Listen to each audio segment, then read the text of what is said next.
Bismillahirrahmanirrahim. Assalamualaikum warahmatullahi wabarakatuh.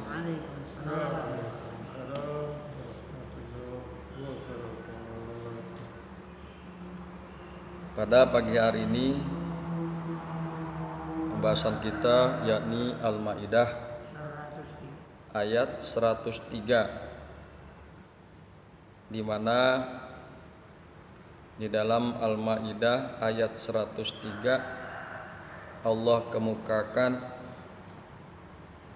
ma ja'alallahu min bahirah. Allah tidak pernah menjadikan sedikit pun bahirah. Allah tidak pernah menjadikan, mensyariatkan sedikit pun bahirah. Wala saibatin wala wasilatin wala hammin. Tidak juga saibah, tidak juga wasilah, dan tidak juga ham. Walakinnal ladzina kafaru yaftaruna 'alallahil kadziba. Akan tetapi orang-orang kafir membuat-buat, yaftaruna, mereka mengada-adakan, mereka membuat-buat. Walakinnal ladzina kafaru yaftaruna 'alallahil kadziba. Akan tetapi orang-orang kafir membuat-buat kedustaan terhadap Allah. Wa aksaruhum la yaqilun. Dan kebanyakan mereka tidak berakal. Kira-kira itulah terjemahan daripada Al-Maidah ayat 103. Hadirin yang berbahagia, hamba-hamba Allah yang mudah-mudahan selalu dirahmati oleh Allah Subhanahu wa ta'ala. Setelah memberi peringatan tentang larangan bertanya yang tidak bermanfaat atau menetapkan satu aktivitas yang tidak ditetapkan Allah sebagai ibadah, aktivitas yang tidak ditetapkan Allah sebagai ibadah, maka ayat ini memberi contoh beberapa praktek pada masa jahiliyah yang sama sekali tidak direstui oleh Allah Subhanahu wa ta'ala. Walaupun itu dilakukan atas namanya, atas nama Allah, atau dengan motivasi mendekatkan diri kepada Allah. Hadirin yang berbahagia, hamba-hamba Allah. Kemudian di dalam tafsir Jalaluddin, dalam tafsir Jalalain dikemukakan, a'udzu billahi minasyaitonir rajim, ma ja'ala, tidaklah Allah telah menjadikan. Apa yang dijadikan Allah? Syara'a, tidaklah Allah mensyariatkan. Ma ja'ala ma syara'allahu min bahirah, tidaklah Allah mensyariatkan daripada bahirah, wala sa'ibah, dan juga tidak saibah,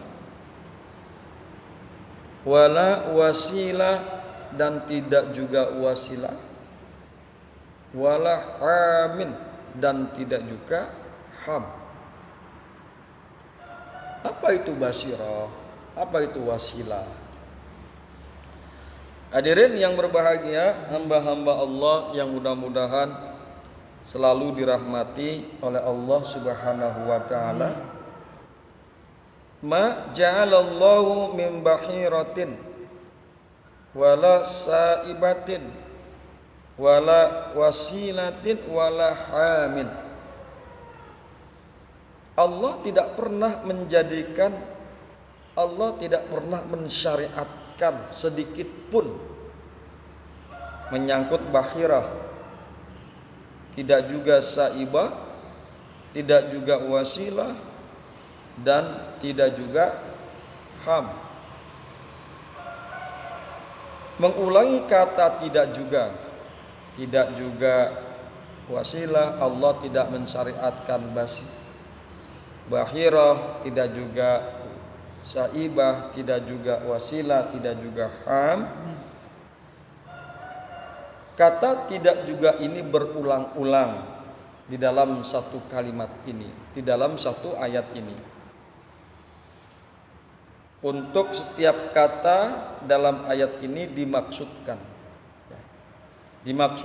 untuk menafikan secara pasti, secara jelas, dan menunjukkan bahwa tidak sedikit pun restu Allah Subhanahu wa ta'ala terhadap hal-hal yang dinafikan itu. Sedikit pun Allah tidak memberikan restu terhadap bahirah, terhadap syaibah, terhadap wasilah, dan terhadap ham. Dan ini adalah satu penafian yang pasti dari Allah Subhanahu wa ta'ala. Hadirin yang berbahagia, hamba-hamba Allah yang mudah-mudahan selalu dirahmati oleh Allah Subhanahu wa ta'ala. Apa itu bahira? Bahira terambil dari kata bahara yang berarti membelah. Pada masa jahiliyah, jika seekor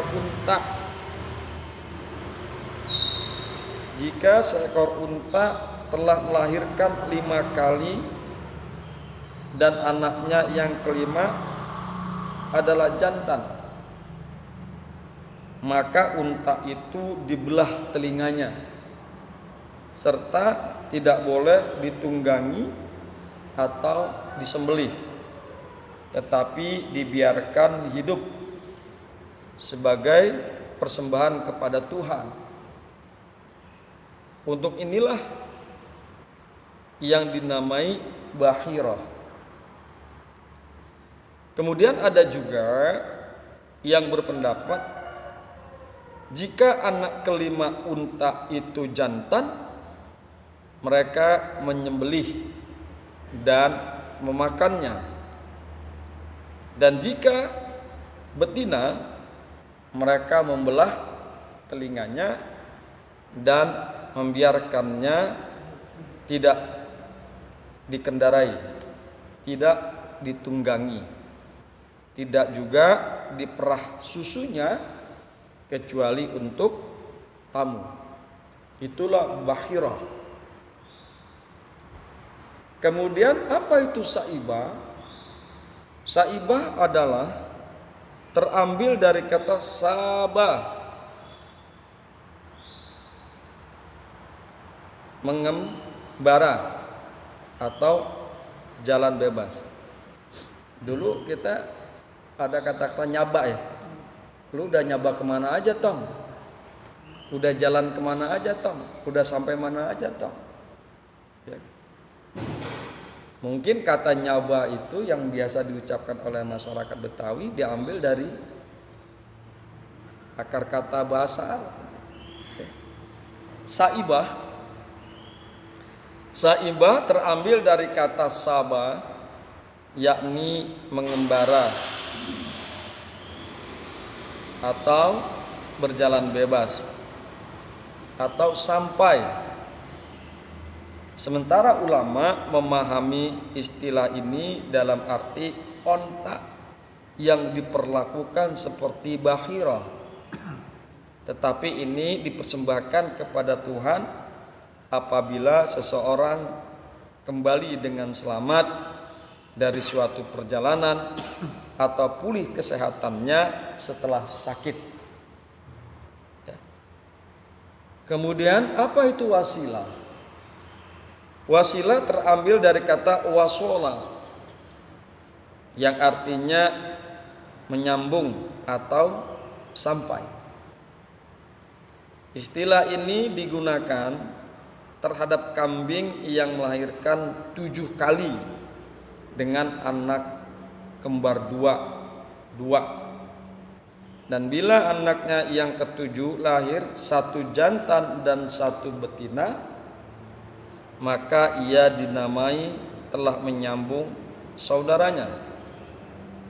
Ketika itu susu induk kambing tidak boleh diperah untuk diminum kecuali untuk pria, dan induk kambing itu sendiri diperlakukan serupa dengan saibah, yakni dibiarkan bebas berjalan kemanapun.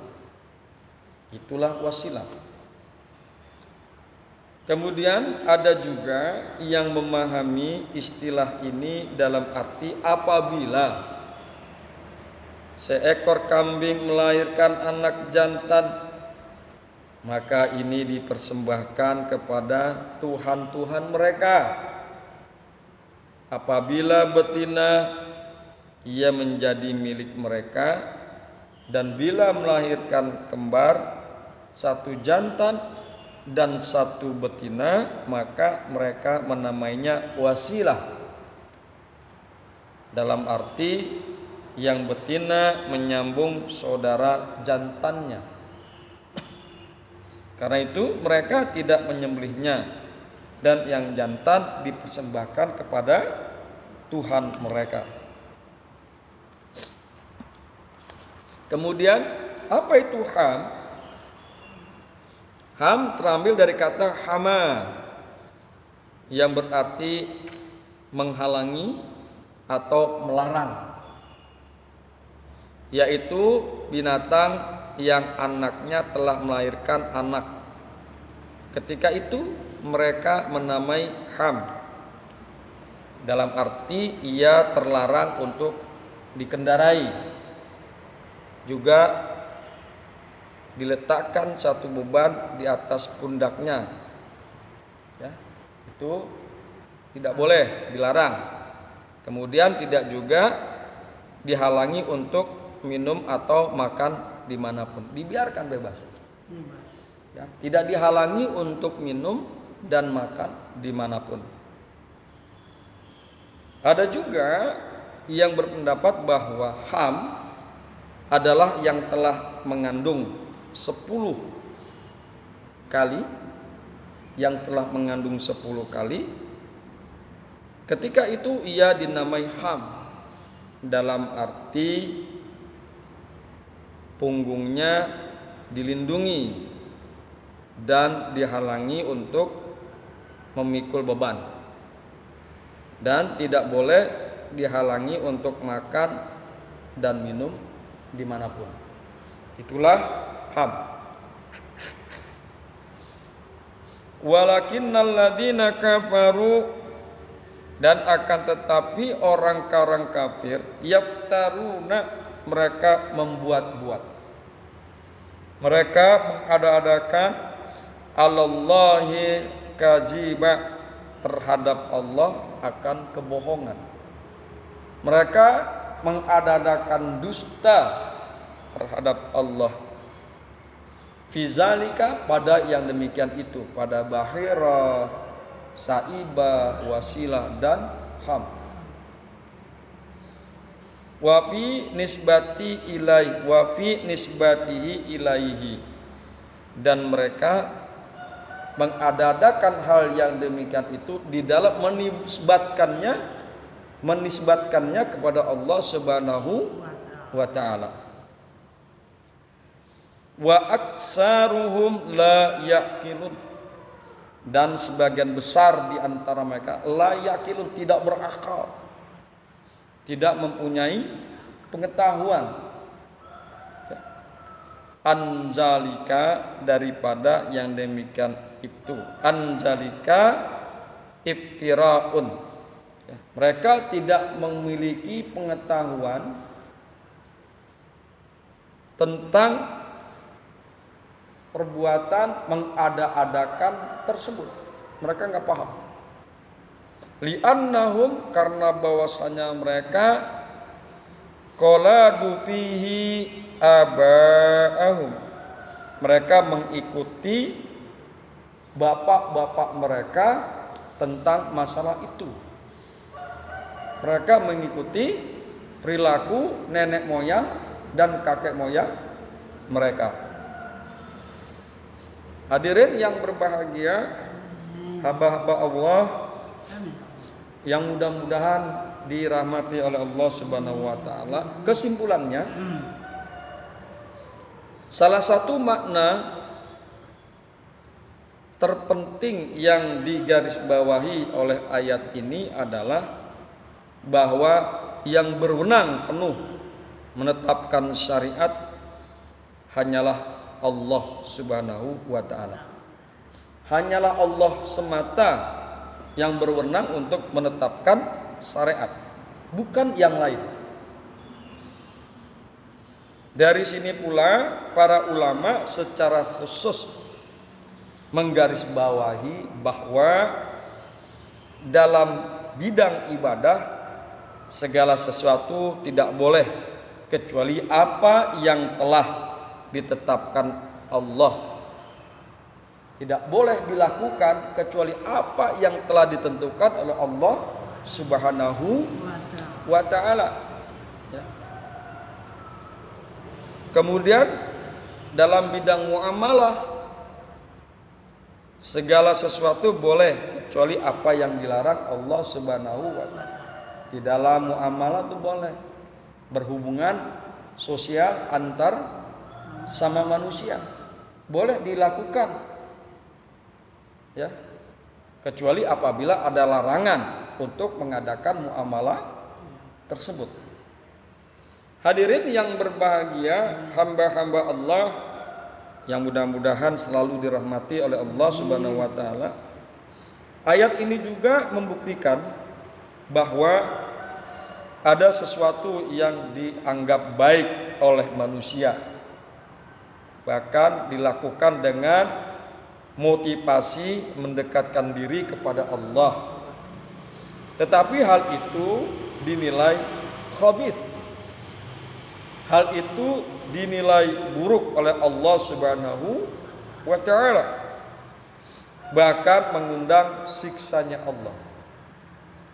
Betapa tidak dianggap buruk oleh Allah, betapa tidak mengundang siksa Allah akan perbuatan tersebut. Betapa tidak dianggap buruk, betapa tidak mengundang siksa Allah. Perbuatannya sendiri buruk, perbuatannya sendiri buruk, lalu ia disertai dengan kebohongan, bahkan berbohong atas nama Allah yang Maha Agung itu, lalu menjadikannya agama. Jadi dia menisbatkan kebohongan-kebohongan tersebut kepada Allah. Dia menisbatkan apa-apa yang dibuat-buat, apa-apa yang diada-adakan terhadap Allah, dan kemudian menjadikan bagian daripada ketentuan agama.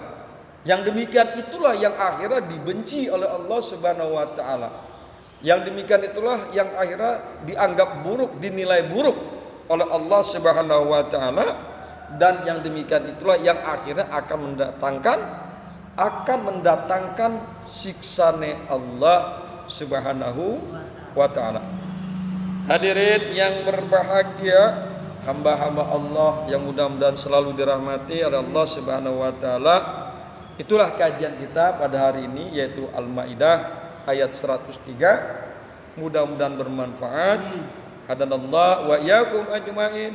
Summa assalamu alaikum warahmatullahi wabarakatuh. Waalaikumsalam wabarakatuh.